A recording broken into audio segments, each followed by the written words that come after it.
Welcome to In the Ven Zone with Christine McKay, where we get candid about what it takes to negotiate effectively. You'll learn from the challenges and successes of entrepreneurs, executives, and experts. We help you change the nature of your negotiations and get more from every deal you do. Welcome back, everyone, to another episode of In the Ven Zone, where we help you, the small and mid-sized business owner and professionals, elevate your negotiation skills. And we do that by bringing you amazing guests. And as I say every episode, I am super excited about today's guest. And today is just the same as I'm always excited about my guests. But today I have one of my mentors here with us, and I'm really excited that he's agreed to be on the show. And so let me just introduce you to Mr. Bill Walsh. Bill is the CEO and founder of Powerteam International. He's a venture capitalist. He hosts speaking events all over the world, and he is passionate about helping entrepreneurs and business owners create massive success. He loves to help people understand what it takes to build a successful company. He is an accomplished author, speaker, radio personality, and a movie celebrity. He's had just an incredibly successful background in finance and marketing, and he's spent over 2 decades helping businesses increase their sales, improve their productivity, and just achieve success overall. And he has been one of my mentors. I met Bill a little over a year ago, and I was able to participate in his amazing Rainmaker Summit, and even more amazing Platinum Speaker Camp, which I call the Harvard MBA, because you know I have one, of public speaking and how to turn speaking from stage into a business. Bill, thank you so much for being here. It's an honor to have you. Good morning. How are you? I'm doing fantastic. You look amazing. You look amazing as always. Thank you so much. I can't wait to see you soon. Yes. So I gave just kind of this high level view of kind of who you are and all the amazing things you've done and accomplished in your illustrious career. But fill in the blanks. Tell us a little bit more about your journey. Most important thing, I'm honored to be a dad of 3 of the most amazing kids. My son Austin is 29, my daughter Marissa 27, my youngest son Evan 22. And one of the greatest things in life is to grow up and watch your kids become your heroes. So you can talk about all the business stuff, but at the end of the day, way more important than all that is watching your kids become fine young adults. But I started my career as an entrepreneur out of high school and college. I became a trader. I traded currency for almost 7 years. Then I did turnarounds for 10 years. I loved fixing businesses. So it was either taking a company public or sometimes just closing it and selling the assets or fixing the business model. And many times what happens is that, I know this is a lot about negotiations, and we literally had to have sit downs with sometimes family members, because I was always hired by the board to have a sit down with a family member and say, you're probably not in the right seat, you know, and this is more of a one-on-one conversation. I'm a big believer that you never criticize in public. You praise in public, you criticize in private. And we would sit down, and after a couple hours, the person's like, you know, you're right. I really hate this job. I'm just here because of my family. And then we find something else for them to do. And believe it or not, many times, if you could just remove the fact that they're family, would you hire them anyway? Are they a great fit for the actual role to grow and expand the business? And if they're not, then they got to go. And it was always a tough conversation, but I wasn't there to make friends. And that's why it got to the point where I got burnt out. But I did, 10 years of doing that. And I loved it. I loved it because I love fixing businesses. And it's like, I believe business is like a game of chess, but you've always got to be 8 moves ahead. No different than chess. And then I took a little time off. I teamed up with a company called GoDaddy as a marketing partner. This other company called Franklin Covey. I launched a business in a box. This is 20 years ago now. I know it's kind of crazy to date that, but it's just amazing how fast time goes by. And we launched it with a business plan and a little merchant processor. And we were in 20 months in 20 countries only because of great relationships, not because I had millions of dollars in capital. And I want to tell you this to you guys, I've been broke and wealthy. Broke sucks. But you always find who your real friends are.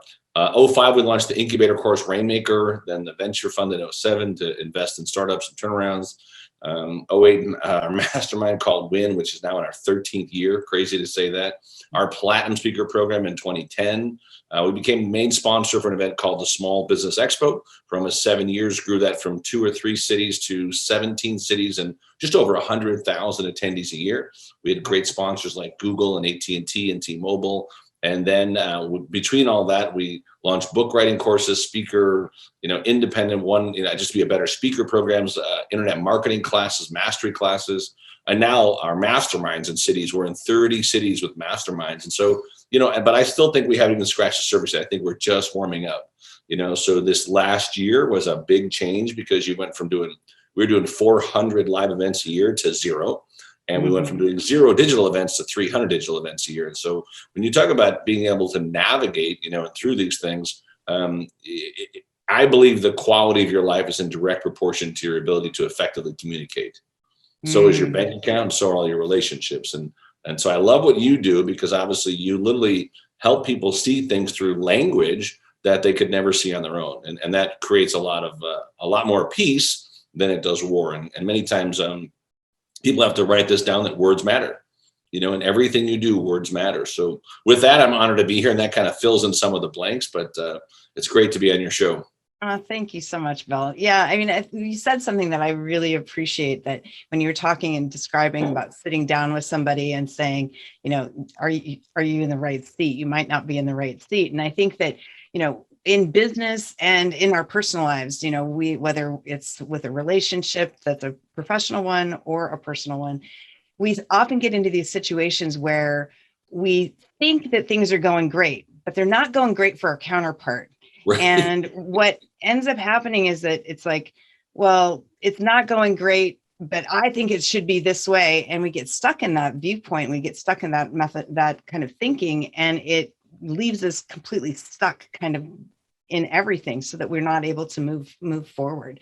Tell us about some of the negotiations that you've experienced in your career as you've moved, some of the ones that would be good lessons for people to hear. There's been so many, I think so often when you're silent, you can actually say more. I think a lot of times people don't realize the power of silence and just let people talk. So I would tell you that I can remember in negotiations where I would have asked for X, but they gave me X plus B, C, and D because I kept my mouth shut. So if I could tell, people that negotiate sometimes you're better off just to listen and let them tell you what they're going to offer, let them put it on the table. And I think it's really fun when I'm in negotiations and people reverse the process, and it's kind of like, it's like, so what is your best this? And I'm kind of like, well, so I know where the conversation, it's always fun. And you don't get this when you're young. You get this wisdom is something that you pay dearly for, right? Because you have to have the experience, and the only way to get the experience is to be in the game and have the time. But I can remember a number of things that, I was in a conversation one time, and 2 of my good friends were working for this major company doing 500 million plus a year. And the company changed the business model from profit sharing to stock. And they said, and these profit sharing checks were as much as $100,000 a month. So you're talking about big profit sharing checks. And they said, we're not going to do profit sharing anymore. We're just going to give you stock in the company because we're planning to go public in the next 5 years. And if we go public, here's the valuation of your stock. And I said, well, and I got in the middle of it, and I was really not invited in the conversation. These are my friends. And I said, well, what if you don't go public? And it was like you could have heard a pin drop in the room. And now all of a sudden, the guys that own the company they're like, wow, we really don't know what to say. I said, well, would you put it in writing that if you don't go public, that you'll give them all the profit sharing that they would have earned over the 5-year track? And all of a sudden, it got even quieter in the room. Of course, my 2 friends that were like the top people in the business looked at me and they're like, I didn't think of that. I said, yeah, I know, but I've been down this path before. I've seen this before. And the funny thing is that 20 years later, they never went public. And so they never got their profit sharing. They never went public. And the value of the entity they kept in the center wound up having low value. So there's not a reason to go public, while the companies that surrounded the main brand had lots of value.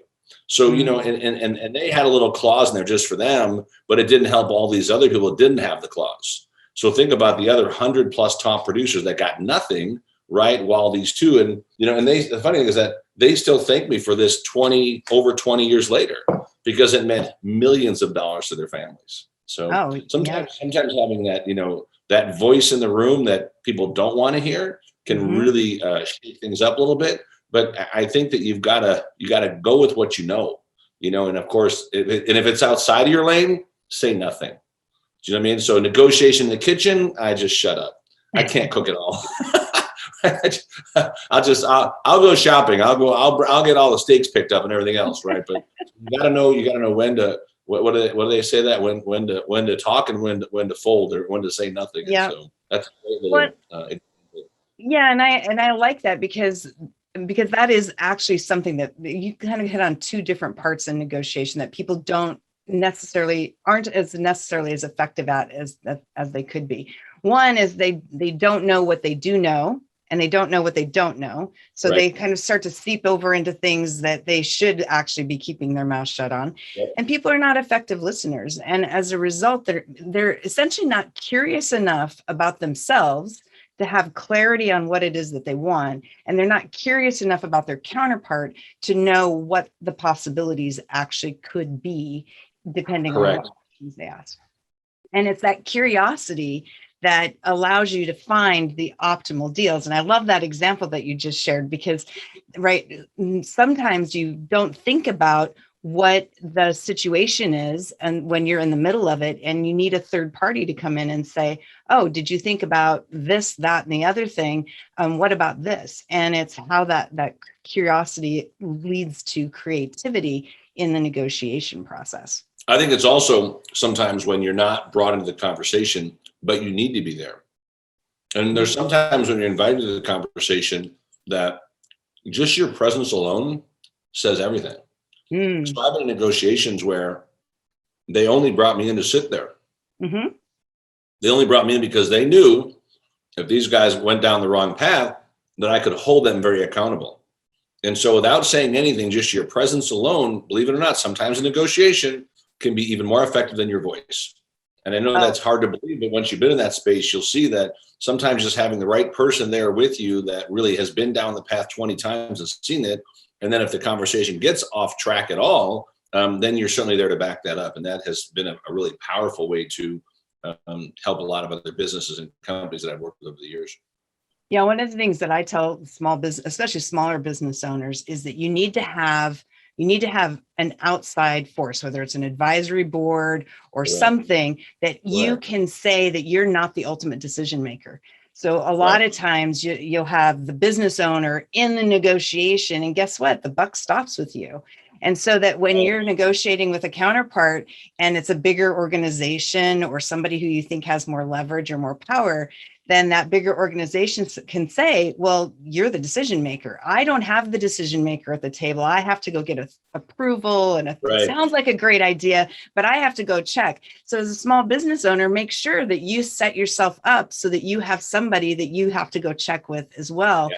Or have a third party doing the negotiation for you so that they have you to go to, because that gives you that approval, that authority level, and that helps elevate you in the negotiation. So I love that. It's fun. It's fun too when you're a part of that, because it's even more powerful when you're in the moment and you know you're in the moment. Do you know what I mean? Tell me more about that. Well, a lot of times people aren't really present to being present. You know what I mean? They're there and they might have things to say, but they're not fully present to the outcome on all different directions. They really haven't thought, what are 5 different opportunities here? What are 5 different options? And if it goes down that path, what are the options that go with those options? Do you know what I'm saying? So if this happens, then it's always that if what, right? So if this happens, what about this? What about this? What about this? And I tell a lot of business owners to make sure that you've got all that. And that's why some people are really good at sales and some people are not, because the minute somebody says no, they say, okay, you're right, I'm done. And what I've learned in sales is that if you can't help somebody, just say no. It's so simple. But if you know you can truly help them, never take a no from someone that can say yes. Never take a no from someone that can say yes. If you know in your heart, you can truly help them. Now, they may not see it. They may not see it for a while down the road, but I can tell you that many times I've worked with people, and sure enough, they thank me 6 months later, 5 months later, that I challenged them to stay in the game. And it's even like our speakers, right? People pay a lot of money to go to our speaker program, 25 grand to go for 5 days and get all the stuff created for you and put you on a stage. But I tell them in advance, if you're not going to do 100 stages, don't start. I don't want to hear 25. I don't want to hear any whining until you've done 100 stages, because until you've got 100 under your belt, you haven't even started yet. So I believe it's earn while you learn. So you're better off to really be super clear in the tough part of the negotiation that I think challenges people, because I think today the best marketing ever are called challenge programs. Something that challenge. If you look at all the marketing, the best marketing today is challenge marketing. I challenge you to this. I challenge you to lose 7 pounds in 7 days. I challenge you to make 45 phone calls in 38 seconds. Whatever it is, because people love to be up for the challenge. And it really is your job to make sure, especially if you're someone working with small business or you're a small business owner yourself, that you've got to look at the outcomes, right? If I do this, what are my 7 best outcomes, right? What are my 5 best outcomes? Why would I not do this, right? Always look at both of those. Why would I not do this? Why would this not be a good fit for my business to get great connections? Why would this not be a fit for my business to be a better public speaker? You know what I mean? Because I think there's enough documentation out there that sometimes people don't buy on documentation, they buy on emotion, right? So you've got to make sure that you can tap into the emotion, because at the end of the day, nobody needs a $4,000 pair of red shoes. They just don't. It doesn't matter if it's got the red bottoms and they're the shoes they want, right? And it's $4,500 and the card says it'll take it. It doesn't matter. The shoes are leaving the store. Right. You know what I'm saying? That's an emotional decision, or emotional purchase that, and once they've made the decision, once they're on the feet and they look good with an outfit, they're not going back. It's not going to happen. But they know that. You see, I mean, the stores know that before you walk in. Yeah. And I think that's something that people have said over, a lot. I've heard a lot of people talk about emotion and negotiation, right? So, negotiation is inherently emotional. As soon as we want something from somebody, our emotion is immediately engaged. We feel it. We feel emotion before we think logically. And as a result, when people say, you can't be emotional in negotiation, well, that's not possible. You're going to be emotional in negotiation, but controlling your emotion at the negotiation table is a very different topic. Because if you're somebody who allows your emotion to get the better of you, and I was on a call the other day and somebody was asking me about they thought that they were in an industry where it was the only time that it happened that people would call you names and throw things. And I'm like, I've had all those things happen to me. I'm like, I don't know why you think this is your industry is the only industry this happens. The bigger you get, the more haters show up. You know what I mean? It's like a dog never barks at a parked car. Never. You know what I'm saying? But get that car moving, the dogs show up. You know what I'm saying? So, I think part of business is that and this is really helpful for anybody that's in negotiation or sales in any area of their life, is that if you can really disconnect from the outcome. That's really hard to do, but if you can disconnect, if you have the power to walk away from the table, it gives you incredible negotiation leverage that you don't care. I had a friend yesterday tell me, I'm sorry that person didn't buy. I'm like, I don't care if they buy or not. It doesn't matter. What really matters is that you did your help. You help by promoting, you help by getting people out for the event, right? That means way more to me than whether the person bought or not, and maybe it's just they didn't buy now. We had another lady yesterday that came to the event. This was in Dallas, Texas. And literally she said, Bill, she said, I didn't realize who you were, but I sat through your event. I sat to listen to you speak in 2006 at the Westin LAX. And I'm like, oh my God. She says, you know what? But at the time I wasn't ready, and we just didn't reconnect. But now 15 years later, I can't wait to be a rainmaker. She was the first one. Halfway through, she said, just give me the form. I'm ready to get started right now. I know exactly who you are. I've needed your help for a long time. So once again, just saying no does not mean no forever. It just might be no right now. And that's why you disconnect from the outcome, because the minute you disconnect from the outcome, people know that you're coming from a place of power. I could not agree with that more. And one of the ways that you can do that is if you are really well prepared for your negotiation, if you're very clear on what it is that you want, and what's important to you, then knowing what your alternatives are and that's where you get your power, is knowing what that alternative is. And at Harvard, they call it the BATNA, the best alternative to a negotiated agreement. Yeah. I just call it what's your walk away. And no Really is the ultimate leverage. It is the ultimate leverage. Right. And as soon as you sit at the table and you say, I have to do this deal, you will not have a successful outcome. Right. Yeah. I mean, and I do understand that sometimes you could be somewhere somebody holds all the cards. If somebody holds all the cards, really all you can do is negotiate for the best possible outcome, right? And figure out ways to what I would call minimize your losses. I mean, I've been in negotiations where I knew it was a bad deal. You know what I mean? I knew that no matter what, however this went down, the guys that own the company were not going to do very well because they ran it into the ground. I'm like, these guys are buying your assets. So the difference between 11 cents and 17 cents might be a lot of money, but either one that they take, believe it or not, even though it sounds horrible, it's still a good deal for you. Do you know what I'm saying? Because if it's not them, there's nobody there that's going to come in. You might wind up getting 2 cents or 8 cents 6 months from now, instead of taking the 11 to 17, because no one's going to pay you more than 15 cents on it for this deal. And they wound up taking like 15 or 16 cents on the dollar and just walking away.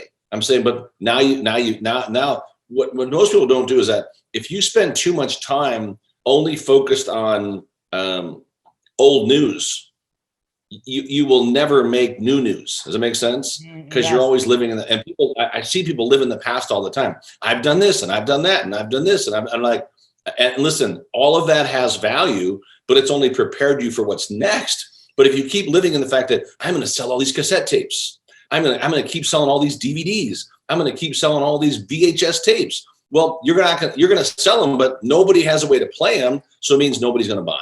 So, you know, it's like, how do you figure out to move forward from that? And that's a tough conversation, because sometimes they're so edged in their belief system that what they have is still the best form of whatever it is. When you and I both know that sometimes that form can change quickly, 6 months, 9 months, right? I mean, look what happened to Zoom in the last year. Oh my Lord. They become a household name, where a year before that, it's like, who's Zoom? Who even uses Zoom, right? Yeah. Yeah. Now, I mean, it's a verb in a different way. I mean, it's That's a right. verb with a capital Z, just like That's Google is, right? It's like, That's right. and who would have thought that? All in 1 year.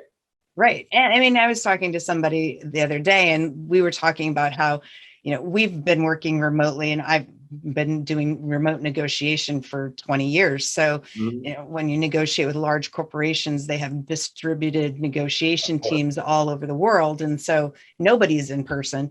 And so it was not a big deal. I've been using Zoom for many, many years, but for lots of other people, they couldn't conceive of doing video conferencing on a regular basis. Now I think it's weird to be on a phone and actually not have video. I don't like it. Because once again, over time, it's become the norm. Exactly. And that's the thing that if people aren't ready to what I call bridge forward, believe it or not, if you're not moving forward because of time, you're already moving back. You just don't know it yet. You're in a time quantum paradigm or something. Well, I think that, I love that you often talk about, moving forward, being in the present and being forward facing. And that's something that I talk about too, in kind of a different way, because, in negotiations, so often people get so stuck on the past, and they're just focused on, well, I did this. And I helped somebody who go through a divorce, and a friend of mine, and she was they sold a property and they needed to distribute assets. And she's like, well, I did this and I did this. And, was very fixated on what she had done and felt that she should have a certain amount of the distribution. And I asked her, I said, so when we get off the phone today, what are you doing right after you get off the phone? And so she told me, and she's like, and I was like, well, is what he did 2 years ago, is what you did 10 years ago going to impact what you do right when we get off the phone? No. Yeah. Is what he did 2 years ago going to impact what you're going to do when you get off the phone right now? No. In 10 years, when you look back at this moment in your life and you say, how did I behave? What do you want to think about? What do you want to remember about you at this moment in time? And so what started out is he was going to keep 70% of the distribution and give her 30 and she could sue him. He gave her 100% of it. And then she gave 50% of it back to him. Right. And so, and they're calling it a good karma divorce. But that's, Good. but Listen, the thing but is that, that you can get stuck in the past and just. Have you ever heard that saying that happy wife, happy life? Yes. How about the one happy ex-wife, happy life? Well, the thing is that when you're they're both just as important. The thing is that I talk about renegotiation a lot of times, or the dissolution of a relationship is still a relationship. Whether if it's a business partner and the partnership falls apart, or if it's a marriage and that falls apart, you still have a relationship. You still have history. You still have emotion tied to that relationship. And as long as there's emotion tied to that relationship, it's still influencing you. So how you separate that, how you divorce or separate from a business situation matters in those situations. No doubt. Well, that's why you're so damn good at what you do. Because you live it and you help so many people. At the end of the day, the scorecard is always about how many people did you effectively serve. Not how much money did you make, how many people did you effectively serve? Because whoever serves the most, they win the most. And because you've been doing this for so long, you walk into that negotiation room, you're already 8 steps ahead of most of the people in the room. And when someone's got you on their side, what a game changer that is. So, I think that most people don't realize the value of someone that's lived in the space, because I don't believe you know something till you live it. People can tell me about jumping out of a helicopter, or jumping out of an airplane, or they can tell you about, a near-death experience, but until you've lived it, you don't get it. But boy, once you've lived it, you're like, I understand. So yeah, congrats. that's thanks. That's a really good point.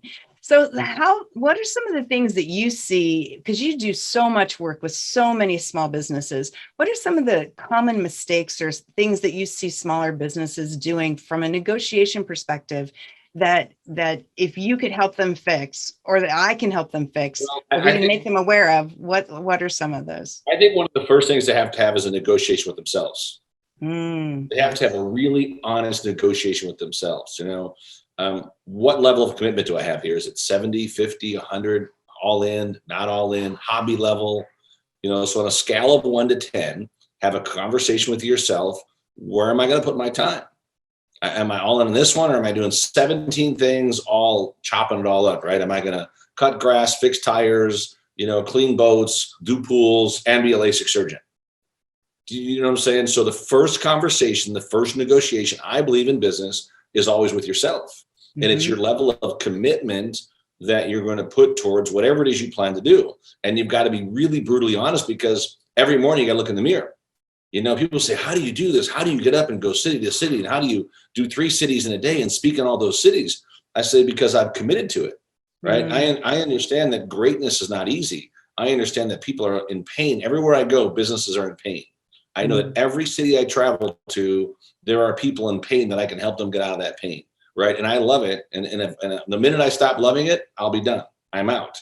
It was really cool. We heard Alex Rodriguez over the weekend, and he said the day that he walked up to the plate and there was no more butterflies in his stomach, he knew that he was done at baseball.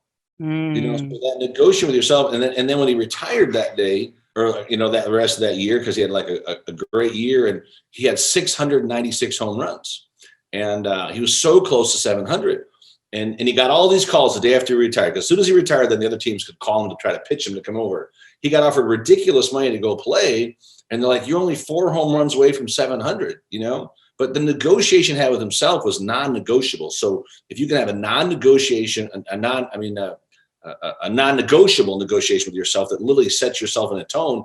And he said no to all 5 offers, and they were multi-million-dollar offers to play for just 1 year.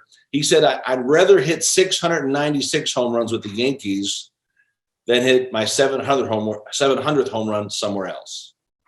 And that was pretty powerful from that. But that was his negotiation with himself that said, I'm done.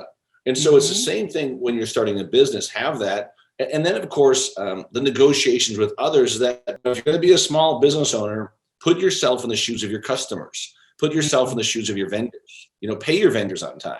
People forget this. I send people business all the time, and so often they forget to send me a check.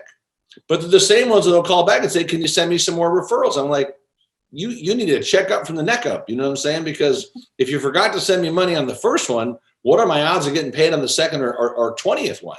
And so, these little things that you can negotiate and say, well, that really wasn't a referral, or I didn't really meet them through your event. I'm like, yes, you did, because I put you there. I put you on the stage and they got to hear you speak. So don't forget these things. So, negotiation when it comes to your team and your staff is make sure that your staff has the same commitment that you have. And if they're not all in, I believe they're all out. I don't believe there's any 80% in. You know what I'm saying? Well, I'm going to think about making those sales calls today. Well, that doesn't mean you're going to make the sales calls today, right? So have a really good conversation. How committed are you? And then give them a timeline to prove it. Because if you'll just simply, as a CEO of a small business, just write this one little line down, just inspect what you expect. Inspect what you expect against yourself, against your team, against others. And then, of course, I think as a CEO of a small business, the CEO when you're starting out means chief everything officer for the business, not chief everything officer for 15 businesses. It's never going to work. And I promise you, I've watched this happen, that I can do all this stuff. I'm like, you can do all of it average, but you'll do none of them great. And that's the thing is I challenge, small business to have that conversation with themselves, to really pour their heart and soul into what they're doing and make sure that someone's already done it. If you want to be a pioneer, it's going to cost you 10 times more money than it is for someone that's already blazed the whole path for you. You just follow down the trail and make it better. I mean, if you look at a company called Beats, right? All Beats did is they made Bose headsets, were very clunky, but sound great. So, as a small business owner, the negotiations you have with yourself is going to be the starting point for all your success. I love that. I say that the hardest part of negotiation is the negotiation we have between our ears. No doubt. That's agree. Across ears. Exactly. Really rough terrain sometimes. Yeah. So I know you are off to an event here, so I want to be very respectful of your time. How can people find you, Bill?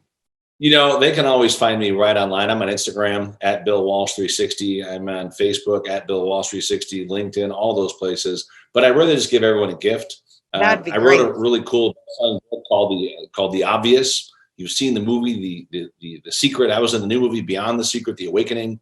But I'm a big believer in tactical. If you want the nice coach, or you want a health coach or a fitness coach, or relationship coach, I'm not that person, but I'm a damn good business coach. I've been ranked in the top 35 years in a row by a magazine you can't pay to be in, which is, you hear all these coaches, I'm number 2, number 10. Yeah, but you pay to have the article written. These you can't pay to be in this one. But I really do think it's great. Just text the word WIN. Just write this down. Text the word WIN to 26786. You'll get all the information about our programs, all the things that we do. You'll find out about our events. You'll get a free copy of my book. You'll get our newsletter for the whole year for free. And you'll get updates on any events we do anywhere in the continental United States and around the world. So it's exciting times, and I'm glad to be on here and support all the work you do. I think you're absolutely a fabulous person, an amazing leader, incredible speaker. And there's no doubt, if it comes to negotiation, everyone, if you're listening today, Christine's the one to hire. Thank you, Bill. Or if you want a great speaker for your next event, hire her for that too. Thank you for that. I appreciate that. Absolutely. And to everybody who's tuning in today, thank you so much. And you can check out more about Venn Negotiation at vennegotiation.com. You can also go to venn.zone. That's VENN.zone. For all the show notes, we will have all the links and information. You'll be able to read the transcripts from this particular episode. And we are really excited to have you here. And just remember, I say this all the time, negotiation is nothing more than a conversation about a relationship. And you cannot win a relationship, but you sure as hell can get more value out of it. Until next time, on the next episode of In the Venn Zone, happy negotiation, everybody. Thank you. Thank you. Have a great day. Thank you for joining us for this episode of In the Venn Zone with Christine McKay. We invite you to visit our website at www.venn.zone to access the show notes and other helpful resources. Empower the negotiator in you and successfully level the playing field. Join us again next time here on In the Ven Zone.